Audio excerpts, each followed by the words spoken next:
Untuk menjaga perdamaian itu ada banyak hal yang harus dilakukan gitu. Yang pertama itu kalau dari sisi pemerintahnya itu sendiri pastinya harus mendengarkan dan juga memahami apa sebenarnya kebutuhan dan hak dari masyarakat itu sendiri. Dan untuk generasi muda itu juga punya peran terkait hal ini, yang mana juga harus menjaga ya nama baik Aceh dan juga menjaga diri sendiri dan juga mengembangkan skill dan semacamnya untuk menjadi generasi emas Aceh, intinya seperti itu. Dan juga terkait perdamaian itu juga kaitannya kan dengan masa konflik, yang mana peringatan perdamaian ini juga harus terus digaungkan untuk tidak melupakan sejarah seperti itu.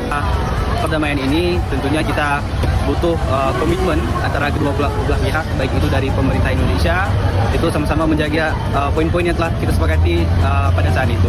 Berpikir yang lebih modern, berbuat sesuatu kegiatan yang lebih positif tentunya untuk sama-sama lah menjaga perdamaian Aceh 20 tahun ini.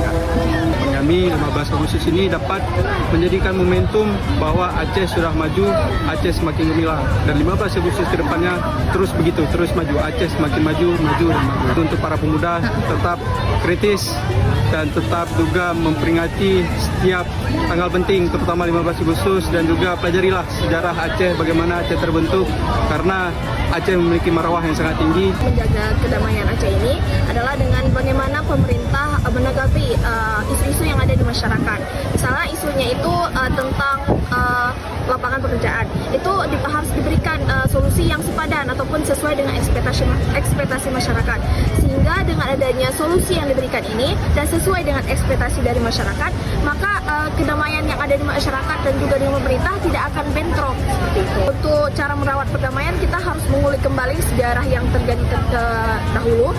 Jadi dengan kita mengetahui sejarah, kita dapat menjaga perdamaian tersebut. Kita harus tahu terlebih dahulu, mengulik terlebih dahulu bagaimana sesuatu tersebut benar atau salahnya. Jadi anak muda harus lebih kritis dalam mencari kebenaran seperti itu. Bukan hanya memperingati saja, tapi kita juga belajar tentang bagaimana sejarah-sejarah terdahulu tersebut. Oke.